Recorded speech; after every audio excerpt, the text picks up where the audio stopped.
दोस्तों फिर से स्वागत है एक नेक्स्ट वीडियो के साथ। आज की इस वीडियो में हम कूलॉम का नियम तथा विद्युत क्षेत्र यानी Coulomb's law and electric field नामक चैप्टर को डिटेल समझते हैं कि क्या होता है। इससे पहली वीडियो में हमने आपको मात्रक तथा विमा पढ़ा दी थी। अगर किसी लड़के को प्रॉब्लम है तो वो हमारे कमेंट सेक्शन में कमेंट करके पूछ सकता है और इस चैप्टर के पीडीएफ आपको डिस्क्रिप्शन में लिंक मिल जाएंगे जहां पर आप उसको डाउनलोड कर सकते हैं और अपने सुंदर से नोट्स बना सकते हैं। तो समझते हैं कूलॉम का नियम तथा विद्युत क्षेत्र क्या है। देखिए इस चैप्टर को समझने के लिए सबसे पहले हमें आवेश की जरूरत पड़ेगी। और आवेश क्या है? आवेश की अधिकतम बातें जो थी वो वैज्ञानिक फ्रैंकलिन ने बता दी थी कि आवेश दो प्रकार के होते हैं, एक धनावेश और एक ऋणावेश। अगर दोनों आवेश धनावेश हैं तो उनके बीच प्रतिकर्षण बल कार्य करेगा यानी कि बाहर की ओर रिपल्सिव फोर्स। और अगर एक प्रकार का आवेश धनावेश है और दूसरे प्रकार का ऋणावेश तो उनके बीच आकर्षण बल कार्य करेगा यानी कि अंदर की ओर अट्रैक्शन फोर्स। तो दो प्रकार के आवेश होते हैं। इसके अलावा उन्होंने ये बता दी थी अगर किसी वस्तु पर इलेक्ट्रॉन अधिक है तो उसको ऋणावेशित होगी और अगर किसी वस्तु पर इलेक्ट्रॉन कम है तो वो धनावेशित होगी। तो इस प्रकार के आधार पर हम आगे को समझते हैं। देखिए समझते हैं कि आवेश क्या होता है। आवेश जो है, आवेश को हम इंग्लिश में चार्ज बोलते हैं। आवेश को हम इंग्लिश में क्या बोलते हैं? चार्ज बोलते हैं। और आवेश दो प्रकार के होते हैं। पहले प्रकार के आवेश को हम धनावेश बोलते हैं और दूसरे प्रकार के आवेश को हम ऋणावेश बोलते हैं। अगर दोनों आवेश धनावेश हैं तो उनके बीच जो बल कार्य करेगा बाहर की ओर वो प्रतिकर्षण होगा और दोनों ऋणावेश हैं तो उनके बीच भी प्रतिकर्षण बल होगा जो कि बाहर की ओर लगेगा। और एक प्रकार का धनावेश और दूसरे प्रकार का ऋणावेश है तो अंदर की ओर बल कार्य करेगा यानी कि आकर्षण बल अट्रैक्शन फोर्स लगेगा अंदर की ओर। तो इस प्रकार के आवेश समझते हैं। देखिए जिस प्रकार से हम जानते हैं कि लंबाई का एमकेएस पद्धति मात्रक मीटर होता है और किलोग्राम जो है द्रव्यमान का मात्रक होता है एमकेएस पद्धति में और समय का सेकंड होता है, उसी तरीके से आवेश का एमकेएस ये पद्धति जो लेटेस्ट चल रही है मीटर किलोग्राम सेकंड एम्पियर, इस पद्धति में आवेश का जो मात्रक है उसको हम कूलॉम बोलते हैं। क्या बोलते हैं? कूलॉम बोलते हैं। एक्चुअली में धारा की खोज पहले हुई थी, आवेश की बाद में हुई थी। तो देखिए समझिए अगर इसकी विमा निकालें तो आपने एक फॉर्मूला पढ़ेगा। इस आवेश को Q से व्यक्त करते हैं। Q से एक फॉर्मूला आपने पढ़ा हुआ Q = IT जो कि क्लास 10th में I धारा है और T समय है। तो धारा की विमा कैपिटल A यूज होती है जो कि वैज्ञानिक एम्पियर ने दी थी और T की विमा होती है कैपिटल T।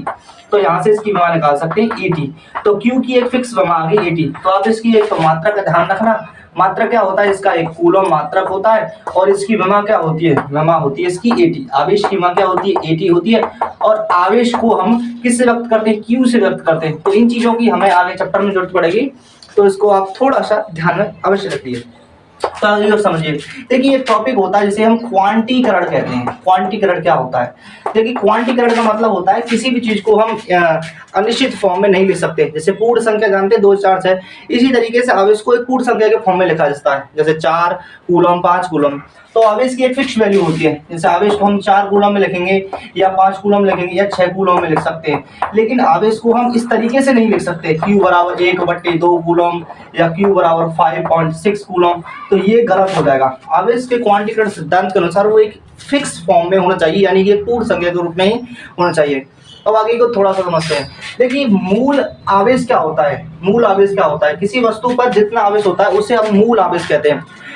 किसी वस्तु पर आवेश निकालने के लिए एक फॉर्मूला भी होता है जो कि क्लास 10th में जो आपने सिंपल पढ़ा होगा Q = NE होता है। Q = NE। इसमें Q जो है वो आवेश है, Q क्या है? आवेश है और N जो है वहां पर इलेक्ट्रॉनों की संख्या है। N इलेक्ट्रॉनों की संख्या है और E जो है वो इलेक्ट्रॉन पर आवेश है। E इलेक्ट्रॉन पर आवेश है। E इलेक्ट्रॉन पर आवेश है। तो मान लीजिए इस पर Q का मात्रक कूलॉम आ जाएगा, नंबर का कोई मात्रक होता नहीं है और E इलेक्ट्रॉन पर आवेश है जिसकी वैल्यू फिक्स होती है। कितनी होती है भैया? 1.6 × 10⁻⁹ ये वैल्यू फिक्स होती है E की। तो आपको ऊपर की ओर स्क्रीन पर एक न्यूमेरिकल दिखाई दे रहा होगा। उस न्यूमेरिकल के थ्रू हम इस पर एक न्यूमेरिकल समझते हैं और इस कांसेप्ट को क्लियर करने की कोशिश करते हैं। देखिए मान लीजिए इस न्यूमेरिकल में ये बात बता रखी है कि इलेक्ट्रॉन पर 1.6 × 10⁻⁹ कूलॉम आवेश है और एल्फा कण पर कितना आवेश होगा? देखिए हमेशा ये चीज ध्यान रखना कि एक एल्फा कण जो है वो 2 इलेक्ट्रॉन के बराबर हो। तो एक एल्फा कण हम जानते हैं कि एक एल्फा कण जो है वो 2 इलेक्ट्रॉन के बराबर होता है और इलेक्ट्रॉन पर आवेश कितना होता है? 1.6 × 10⁻⁹ तो 2 और E की वैल्यू 1.6 × 10⁻⁹ और यहाँ 16 दूनी 32 होते हैं तो 3.2 कितना आ जाएगा भैया? 3.2 × 10⁻⁹ और आवेश निकाला इसी इसका मात्रा कूलम आ जाएगा। तो ये ध्यान रखना कि एल्फा कण पर आवेश 10 की पावर माइनस 19 कूलम होता है। देखिए एक न्यूमेरिकल और समझने की कोशिश कीजिए। जैसे कि ऊपर स्क्रीन पर दिखाया गया होगा, एक चालक पर 1 कूलम ऋण आवेश है। अगर किसी वस्तु पर ऋण आवेश होता है यानी कि उस पर इलेक्ट्रॉन अधिक होंगे।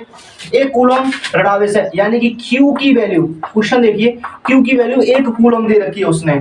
इस पर सामान्य अवस्था में कितने इलेक्ट्रॉन हो सकते हैं? मैं फॉर्मूला जानता हूं, Q इजिकल टू Ne, कितने इलेक्ट्रॉन, क्या पूछा कितने इलेक्ट्रॉन यानी नंबर ऑफ इलेक्ट्रॉन, N की वैल्यू। तो यहाँ से N बराबर फॉर्मूला बन जाएगा Q अपॉन E, और मैं जानता हूँ Q बराबर 1 दे रखी है, तो 1 अपॉन, और E की वैल्यू कितनी होती है 1.6 और 10 की पावर माइनस 19, और आगे इसको ले जाए तो 10 की पावर माइनस 19 को लेकर जाएंगे ऊपर तो पॉजिटिव हो जाएगी, तो 1 अपॉन 1.6 गुणा 10 की पावर प्लस 19, और इसको सॉल्व करते हैं तो ये आता है 6.25 गुणा 10 की पावर 19 इलेक्ट्रॉन। तो कितने इलेक्ट्रॉन आ गए उस पदार्थ पर, इतने इलेक्ट्रॉन आ चुके हैं। इस चैप्टर के अगले टॉपिक के बारे में हम अगली वीडियो में डिटेल से चर्चा करेंगे। इस चैप्टर के जो पीडीएफ है आप डिस्क्रिप्शन से उन्हें ले सकते हैं और अपने सुंदर से नोट्स बना सकते हैं। अगर किसी बच्चे को कोई प्रॉब्लम है तो हमारे पास कमेंट सेक्शन के थ्रू कमेंट कर सकता है और अपने कोई क्वेश्चन पूछ सकता है। तो हम मिल लेंगे नेक्स्ट वीडियो के साथ, तब तक के लिए जय हिंद जय भारत।